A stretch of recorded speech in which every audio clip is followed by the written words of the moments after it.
right, let's hit the field. All right. Just wanted to talk, that's all. Today is Friday, August 23rd, and the Yankees were taking on the Rockies in the first game of a weekend set.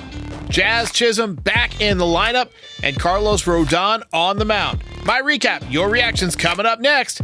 This is Pinstripe Territory. Welcome to Pinstripe Territory. Come on, everything. Just when they thought I was out, Hey, pull me back, kid. All right.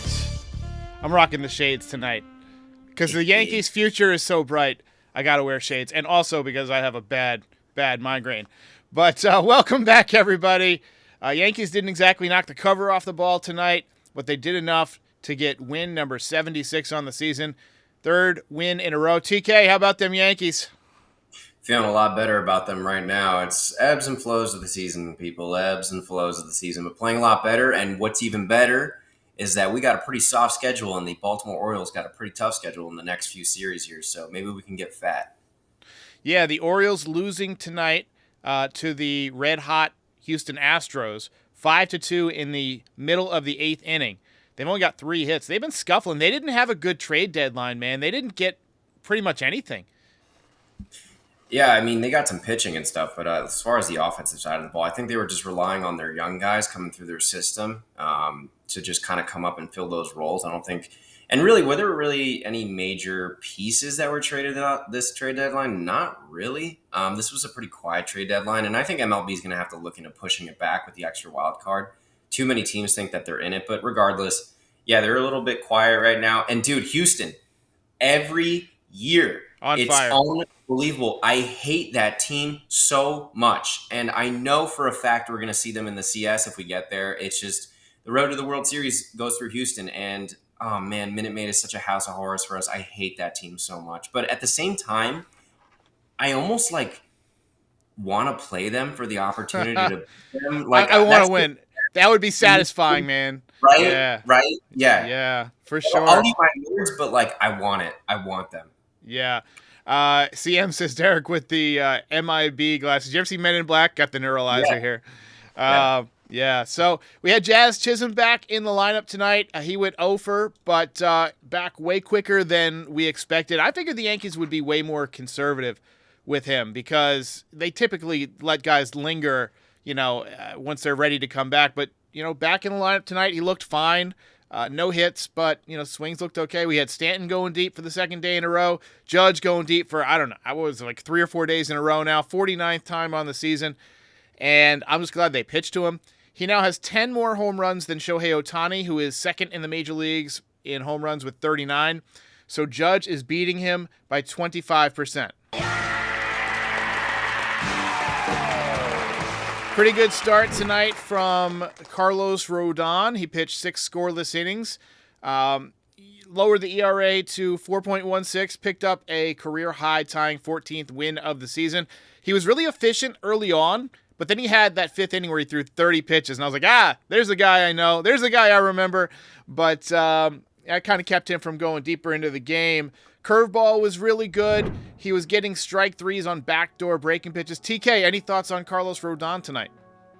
He's coming up really big the last few starts, and you made a point. He's like the Stanton of pitching, where he's either ice cold or white hot, which is so true with him. But he's got a nice little stretch here where he's pitched really well.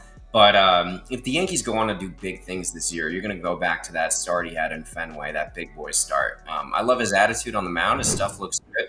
I've talked about I wanted to reshape his curveball to start being a little bit more 12-6. It kind of looks like they're doing that a little bit more. It has a little bit more of that vertical drop, which I think is helping him a lot.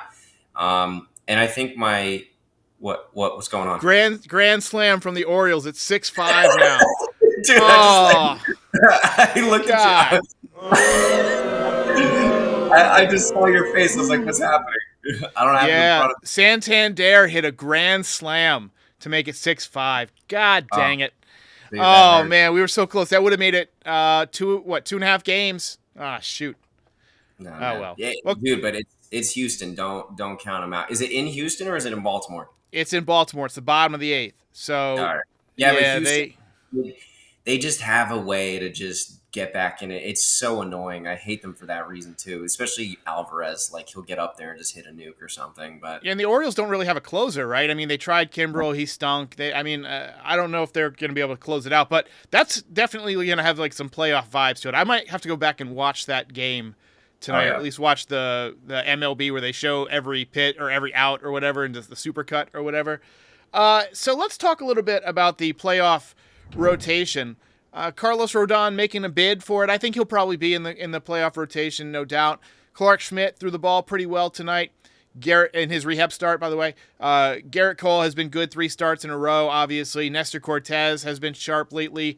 Luis Heel had been great, but he's on the IL now. I think it actually could be a good thing, just a little bit of a break, a blessing in disguise. Stroman seems to have turned it around lately. So let's say we're matching up with, let's just say the Orioles, right? 5-game set in the ALDS. What's your rotation? You need 4 starters. Oh, well, Garrett Cole is the ace, so the number 1 starter. It's no brainer. It's a pretty fluid situation. We're assuming health is not a problem here, right? Like they're all healthy, they're all ready to go. Everybody I just listed is ready. Clark Schmidt, and let's just assume Clark Schmidt's throwing the ball like he was before he went down, where he's giving you 5 innings, 5 1/3 with 1 run or 2 runs every time out. Okay, I'll go Cole, Heel, Rodon, Schmidt. Cole, Heel, Rodon, Schmidt. Okay, so I think I'm going Cole, Schmidt, Rodon, and then Stroman. I think I might go Stroman and then move Heel to the bullpen. Middle relief, late inning. I want to see what he looks like in the pen, but I don't know if they're going to do that. I don't know if they want to mess with his routine. Yeah, I mean with Schmidt though, it was funny because I was looking up at some stats, and this is CBS Sports. Where in the first inning, he's got a 1.64 ERA, second inning, 0 ERA, third inning, 3.27, fourth inning, 2.45, fifth inning, 0. And then the 6th inning, it jumps up to 22.50. So we've known this about Schmidt, where the first 2 times through the order, he's great. And then he kind of falls apart third time through. So I don't really think that's a problem for the playoffs, just because managers are always itching to get into the bullpen. But because the bullpen has been a bit of a weakness for us this year, outside of, lately Cousins and Weaver. I mean, it's going to be a little bit of a funny thing, but I think you could probably go Schmidt in the playoffs as a starter, just because what are you asking for? 5 innings in the playoffs, really, until you start getting into that bullpen. So right. It's really going to be about who is in the pen. And if, like you said, if you have Heel coming in, like let's say you start Schmidt, it gives you 5, and then you got Heel going 6, 7. I mean, that's pretty good right there. You could also start Heel for like 4 innings, and then go to Schmidt, who's pretty much money for 1 trip through the order. That gives you 5th, 6th, 7th, right? That'll get you right to the 8th inning, give your team a chance. But again, I love the way that Clark Schmidt was throwing the ball before he went down with that injury. I mean, he was money for a quality start. He had finally gotten past that point where, he could get into the 7th and 8th inning a few times and still be effective. So I'm looking forward to having him back. That curveball looked filthy in the video that I saw. So let's talk a little bit about something that's on my mind a little bit, because Verdugo continues to struggle. He went 0 for again tonight. I believe he's 0 for his last 100 or so. It's not that much, but it's like 25. Over his last 81 games, he's hitting 217 with 5 home runs. And by the way, that was coming into tonight, so it's even lower. It's probably 215 now. He has 10 hits in August. He's hitting 154 this month. And as a reminder, Jason Dominguez is on fire since he went down. Hit 4 home runs in his first 7 games last year before injuring himself. He's 8 for 17. He has a double tonight. He's heating up. I know they're watching his at-bat total, but do you think the Yankees would have the cojones? Do you think they got the brass balls to actually sit Verdugo in a contract year in the final month of his season and play the kid and play Dominguez? Because right now, my confidence would be way higher in Jason Dominguez in that lineup. Listen, I hope they have the cubes to do it. I mean, Verdugo's been here 1 year. He's going to be a free agent. You're not really going to re-sign Verdugo. If you're bringing back Soto, Verdugo's gone. I don't really see them bringing back Verdugo, even if they don't bring back Soto, just because of his production being pretty meek, pretty as of late. And then, with the Martian, it's like there is no real like downside to it. Either he's, I guess the downside would be he's not that good. The fans get on him, and then it kind of kills his confidence. But look, this is a guy that we've heard about since he signed with the Yankees at like 16. His nickname is the freaking Martian. Okay, right. Out of this world. He hits the Spock's like hand for his roll call. I mean, come on, this guy is an absolute freak. And when he came up last year, just set the world on fire. And he's a guy that's going to need at bats. And Volpe is one of the few young guys I've seen where the Yankees have really given him a lot of leash, where they've gone, you're our guy, go out there, play well. And they haven't really done that with any other young guys in recent years. And I really would like to see them do that with Dominguez, because this is a guy who needs reps. And get him the reps in September. So he's ready to go for the playoffs where he's locked in at the major league level, because it's only going to get harder in October, right? So with Verdugo, yeah, I'm fine with him coming off the bench. He can still play a good left field defensively. It's just his bat's been quiet. So if you want to have him on the bench and have him as a defensive replacement, fine. But that's all I'm prepared to do with him at this point. Yeah, we've got some comments that, Verdugo's had his moments, but I want to see Jason. I just think it would make the stadium more exciting. I think just having the dynamic of a switch hitter would make the Yankees more dangerous. And, there's no scouting report on him yet, right? I mean, the league hasn't really seen him. Let's let him come up and catch fire and help us get over the top here. We got one more super chat. Then I want to talk a little bit about Stanton and Judge. He's not on my rundown. They're not on my rundown, but we had a request to talk about it. So Michael K was saying some BS like they won't sit Verdugo in his free agent year because it will discourage free agents from signing with New York.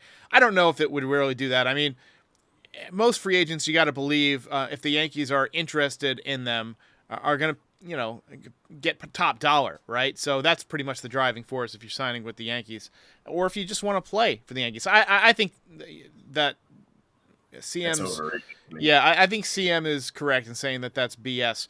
So Stanton and Judge tonight, both home runs. Look, I think we take these guys for granted, just how good they are when they're both clicking. And Stanton 2 days in a row, he might be getting ready to go off on one of those little mini streaks, and against some bad pitching, that could be huge. Yankees do have a chance, if the Orioles would actually lose, to extend their streak a little bit, or extend their lead. Yeah, it's just annoying. They're just going to, I told you this, Derek, it's going to come down to that series in the Bronx, that 3-game set, second to last series. That will be the series that decides who wins the division this year. It's just a collision course, and I don't think the lead will get as far as like 2 games. Whether we're back 2 games or in front of them 2 games, that'll be kind of the max sort of area there, I think, between the two teams. It just is. It's destiny at this point. But yeah, I also want to give our captain his flowers, and Soto as well. And I think this plays into having to almost re-sign Soto, like having it being like a must to re-sign Soto. I don't think we've seen a Soto Judge since, like, they've done the stats on this, a Ruth Garrick, right, or a Milton Maris. Like, it just hasn't been anything else other than that. You have to go to other sports. It's like Jordan and Pippen, right? It's like, I've been saying it's like Tom Brady throwing to Randy Moss that summer, or that fall, where he threw like 50 touchdowns. I mean, it's that good. All right, quick word from our sponsor, Vuori, narrated by Alana Rizzo, and then we'll be back with the official recap of tonight's game and the belt. Hey FT fam, it's Alana Rizzo. I can't stop talking about Vuori. Vuori is perfect if you are sick and tired of traditional old workout gear. I wear Vuori in all settings, not just in the gym, because honestly, it's comfier than whatever you're currently wearing. No joke. I'm wearing Vuori daily leggings right now. They're high-waisted with the drawstring and cupped ankles. They look good and they feel great. You're gonna love them. Vuori is an investment in your happiness. For our listeners, they are offering 20% off your first purchase. Get yourself some of the most comfortable and versatile clothing on the planet at vuori.com/foul. That's VUORI.com/foul. Not only will you receive 20% off your first purchase, but enjoy free shipping on any U.S. orders over $75 and free returns. Go to vuori.com/foul and discover the versatility of Vuori clothing. All right, let's go. Let's get it going. All right, TK. Let's go ahead and get through this recap so that hopefully I can watch the Orioles blow it in the top of the ninth. We'll see. Astros coming to bat right now. Orioles leading 7-5. So easy 1-2-3 first inning for Carlos Rodon. Usually a good sign for him when he's tough early. Gleyber Torres led off the bottom half with a double. He has very quietly been heating up and getting on base a lot. Another easy 1-2-3 inning for Carlos Rodon in the second. Gave up 2 hits in the third, but also struck out the side. Bottom 3, Gleyber Torres fouled one off his own leg and went down for a good 3-4 minutes. TK, do you remember when Jermaine Dye fouled one off his leg and broke his leg? Or was that before your time? It had to be early 2000s. 2000, baby. So I don't know if I was conscious at that point. Yeah, well, it was one of those things where you could see it on the replay. His leg just kind of like buckled. It's gross. Bottom 4, Giancarlo Stanton, Apotaco. Giancarlo Stanton rips one out. A Stantonian blast. Giancarlo Stanton hits it out. Apotaco, number 22 on the year. He is heating up, TK. Any thoughts on Giancarlo? Yeah, no, that's awesome. If he decides to go on one of his like nuclear Stanton's white hot streaks right now, I think Judge is hitting 65 home runs. Maybe. Oh man, that would be sick. Protection, yeah. Yeah, because you're gonna have Soto and then Judge, and then if Stanton is gonna hit like that, then who are you throwing to? And then Jazz in the 5 hole, which I like Jazz a lot there with the speed on the back end there. It kind of like almost creates like a secondary leadoff guy in your lineup in a way. And then Wells, too. Wells been swinging the bat really well. So all of a sudden, man, if he's going to be in the mix like that, then all of a sudden you got yourself a pretty deep lineup there. So, yeah, if Stanton's going to hit that way, that's only going to make Judge better because you're not going to – Stanton, when he's locked in like that, he's like a top 5 player in the league, but only for 2 weeks. You know what I'm saying? It's so weird. The only problem I have with Stanton hitting in front of Jazz is that if Stanton hits a single and Jazz gets on base – it clogs up the bases, right? It clogs because Stanton is a base clog. 30-pitch 5th inning for Carlos Rodon. Pitched out of a jam. Didn't love his body language in that inning, but he seemed to settle back down in the 6th. Bottom 5, Volpe led off the inning with a base hit. Came around to score on a gift run, an error by McMahon that made it 2-0. And then 6th inning, as I mentioned, Carlos Rodon finished strong. He was at 102 pitches, so his night was over. And TK, I have this gizmo. It's called a Stream Deck, right? And it has all these buttons on it for different sound effects and videos. So each night during the game, I program it with the different home runs, the different sound effects, the different highlights. And I love nights like tonight because I can just reuse the ones from yesterday. You saw Stanton already. Aaron Judge with number 49. It's another home run for Judge. All right. Here comes the Judge. Lori C. asking the great question, says, who will end up with more rings, LeBron or J-Lo? TK, I've been watching baseball since about 1987. You mentioned not being conscious. 1987 is really the first year that I remember being conscious of my existence in the world. And I was watching Yankees games because my brothers were Yankees fans. My dad was a Yankees fan. And Judge is the best right-handed hitter I've ever seen. Bonds was amazing, but he was on steroids. I mean, full stop. He was on steroids. Judge is on pace for 62 home runs again. Any predictions on his final total? I know you said 65 if Stanton gets hot, but all right, let's put your chips in the table. We're at the roulette table in Vegas. All right, it's 35-1 odds. What number are you picking? Before I answer that, though, Lori, I've actually met J-Lo at work, and she's going to end up with more rings. Now to answer your question. To answer your question, I seriously, dude, I'm gonna go with 65. Seriously, wow. he seems so locked in right now. So 16 home runs in the remaining. Wow. Yeah, I think he's that hot, and I think he's gonna. Every time I watch this guy play, I'm like, he's gonna hit a home run. Like I just felt a home run this game. I just knew he was going to hit one. I think there'll be a game he hits 3 or like 4 or something like that against the Rockies. Yeah, and I'm serious. Like we're watching history. Like this is a video game. This is a creative player in a video game at this point, and he's got the sliders all the way up. His swing is just so pure. Every time even if he doesn't really get a hold of it, it still goes out because he's so strong. And yeah, I'm gonna say this also for next season. remember Aaron Judge was really struggling in April because April was basically spring training. He didn't play spring training. I seriously think if he has a real spring training and he's healthy the entire year next season and he gets enough at-bats and he starts the year like he is in April, I'm serious. Bond's single-season home run record is 74. Nice. It's on the table.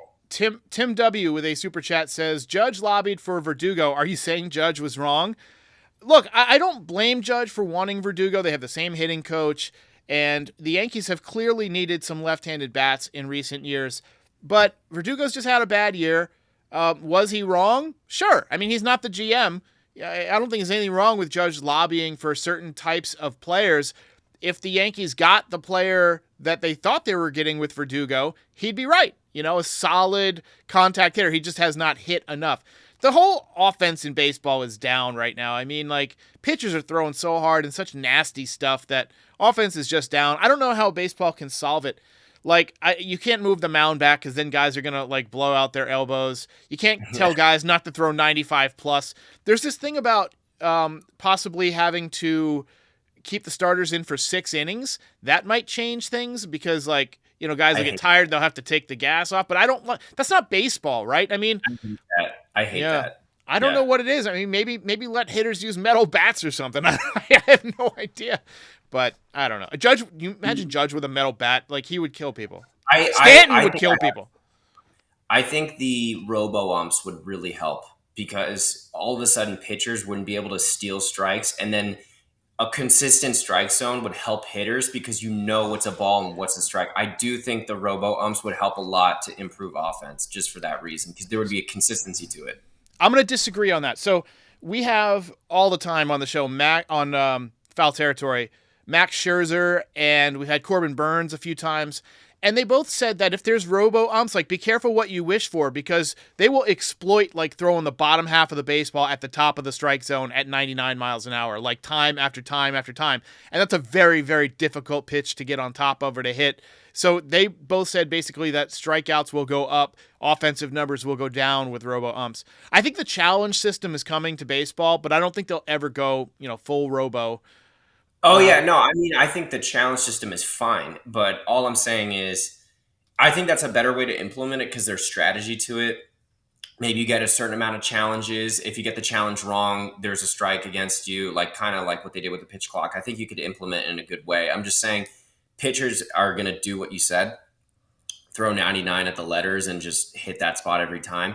But they will miss, and they'll probably leave it over the plate. I mean, not every pitcher on the planet is Max Scherzer. It's just not. Right. And sure. I think that batters will adjust to that. They'll just start kind of gearing themselves up for that pitch. So I do think the challenge system is the way to go, and it has to come to baseball eventually. And then you could do like I just said, you challenge a pitch, you get it wrong. Oh, it's a strike call. Oh, you struck out on a pitch challenge or whatever. So anyway, coming back full circle here, Judge hit a home run, number 49 on the season, on pace for 62. Luke Weaver threw the ball pretty well. Jake Cousins threw a scoreless 8th. Clay Holmes obviously walks the leadoff hitter, gives up a warning track fly ball. Everybody's heart sinks, but Yankees hang on to win, and guess what? That's 3 in a row.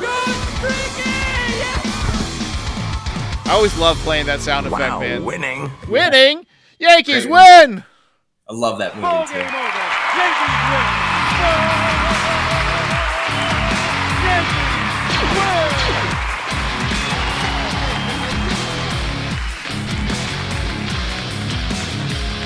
All rise, baby.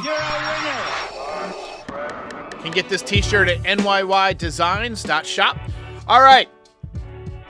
As is customary when Denver Terrence is on, I let him pick the belts, and I think we had a pretty much unanimous decision tonight because I was going to pick the same guy you would have.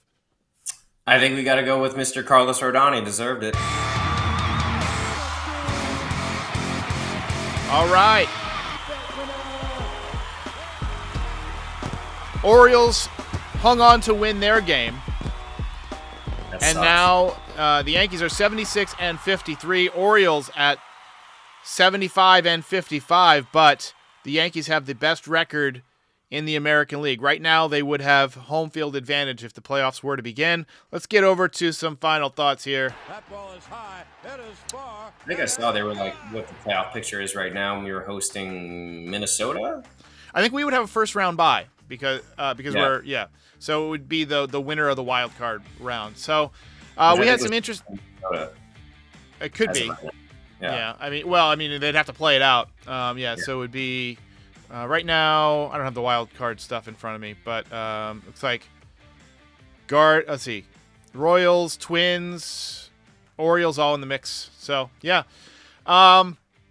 Anthony Rizzo rehab tonight. John Birdie rehabs tomorrow. His bags got lost and his flight was late and all sorts of stuff. But I like that we're getting healthy at the right time. John Birdie is somebody that I find very interesting. I wish we'd gotten to see more of him this year. Any thoughts on Birdie? You were mentioning before that he's an old guy with some leg injuries, so that might have hurt his one elite facet of his game, which is his speed. But I like his versatility. He swung the bat pretty well when he was healthy playing. And the speed on the bases, that's an element that you would like in the playoffs. Veteran presence. I mean, he was with the Marlins, though, so there isn't really a ton of playoff experience there. Yeah. But just the guy who's been around the game for a while. And I do think that speed is going to be a beneficial thing to have in the playoffs, especially. So between him and Jazz, it'd be nice. And, I mean, whose roster spot is he going to take, though, is really the question. Probably Ben Rice. Yeah, well, I thought Rizzo would take Rice. That's a good point. Yeah, I mean, I don't know if Rizzo will be. I got to see what Rizzo looks like when he comes back. Didn't DJ hit himself in the face with a ball? Yeah. DJ got hit with a line drive or a throw, or I didn't catch what the projectile cause was. But it hit him right in the face, and he had to exit. But they think he's going to be okay. But we've heard that before. They said that with Yorbit Vivas when he got hit in spring training, and it ended up being an orbital fracture. So it'd be like a phantom eye. Oh, you hit your face. Guess who's on the IL now? Concussion symptoms. Yeah, give him a concussion test, and no matter how he does, just be like, "Yeah, man, sorry, you got a concussion. Sorry."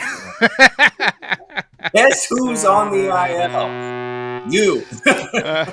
All right, TK, appreciate it. Everybody like and subscribe. We're here after every Yankees game. We'll be here again tomorrow. Again, check out Vuori. The link is in the profile. Sign up on all your favorite podcast platforms, Apple Podcasts, Spotify, Stitcher, Audible, Overcast. That's all the ones I can think of. But any final thoughts, TK? Let's get Efros up here, man. Damn. He's throwing the ball well. Yeah, let's get him up here. We could use another arm in the pen, and that's a good reliever, sidearm, funky release. I don't know what they're waiting for. The rehab assignment is over, right? Yeah, and he's thrown, I think, 7 scoreless innings in a row in AAA. Yeah, get him up here. So probably will when the rosters expand. It'll probably be Jason and Efros, I would think. Usually a pitcher and a position player, but come on, let's get him up. New York Gamer says I look like Ray Charles. I was hoping I'd go for Terminator. I've been watching a lot of Terminator movies I'm watching through the whole series right now. But all right, ladies and gentlemen, I'll see you after tomorrow's game. Thanks to TK. See you next time. See you guys. Ball game over. If you enjoyed this video, please drop a like and give us a subscribe. It helps other Yankees fans find the channel. We're also on all your favorite podcast platforms and social media. Join the community, have some fun. We're here after every game. This is Pinstripe Territory.